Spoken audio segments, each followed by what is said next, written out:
आज समाज में पता है कि जो घर में अगर 4 गो मालिक, 4 गो आदमी है, अगर चारों को मालिक बना दिया जाए तो घर नहीं चलता है।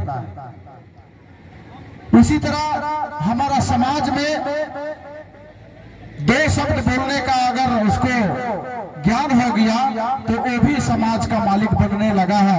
यही दुर्दशा के चलते हम लोग समाज हमारा बिखर रहा है।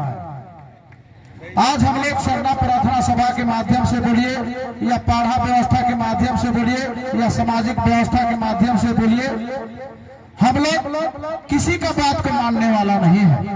क्योंकि आज हिंदू समाज में है तो उसका एक गुरु होता है, वो गुरु जो बोलता है वही होता है। मुसलमान समाज में एक मौलवी होता है, जो मौलवी बोलता है वही होता है। ईसाई समाज में जो पादरी बोलता है वो पादरी का सब होता है। लेकिन हमारा समाज में सब गुरु है, इसीलिए हमारा समाज भड़का हुआ है।